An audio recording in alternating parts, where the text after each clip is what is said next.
I rise to speak about two bipartisan bills that would help to modernize the way this country approaches cybersecurity. Congress needs to get with the times and realize that the internet is no longer a new concept. Swiping a credit card, conducting online banking, storing prescription records online, these are not new activities. The cloud is no longer new. Hackers are no longer new. So why are we still so taken aback, in shock, every time we suffer another major cyber attack? Why are we still not requiring that consumers be notified when their information has been stolen?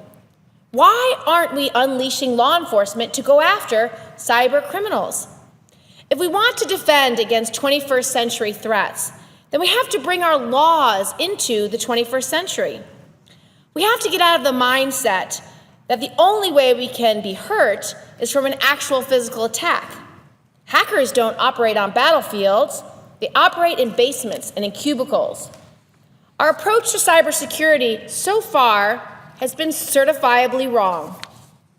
We have the largest defense budget in the world by far, but that hasn't stopped our hospitals and banks from falling victim to a near constant barrage of attacks.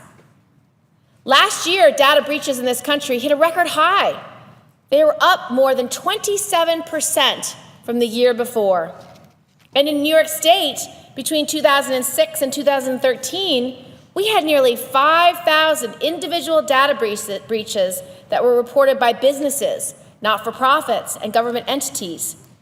In the same period, 23 million personal records of New Yorkers were exposed to criminals. And that's just my home state. Imagine how big this number actually is nationwide. We're long overdue for a new national approach to cybersecurity, and I'm introducing two bills that would finally make this happen. The first is the Data Breach Notification and Punishing Cyber Criminals Act. It would set, for the first time, a national standard for how and when victims of cyber attack will be informed.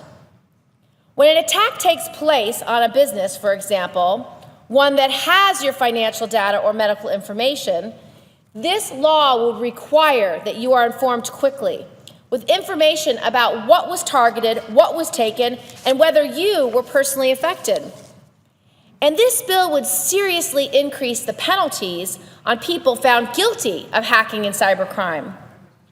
It would raise the allowable fines and imprisonment sentences for many of the most common cyber crimes, including identity theft and theft of personal information.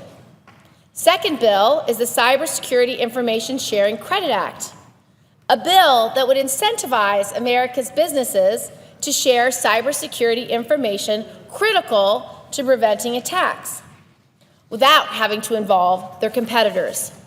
Instead, businesses would be encouraged with significant tax credits to adopt the preferred, most efficient method for information sharing. That is, membership in private, sector-specific cybersecurity networks designed to protect an industry, such as healthcare or hospitals, from attack. At the individual level, companies, hospitals, and banks can only do so much to protect us. Any good cyber defense has to involve information sharing so that patterns can be recognized, industries can bolster their defenses, and the same hacks aren't just repeated over and over again. To modernize America's approach to cybersecurity, we as individuals have to take action. Companies have to take action. Law enforcement has to take action. And local governments must take action.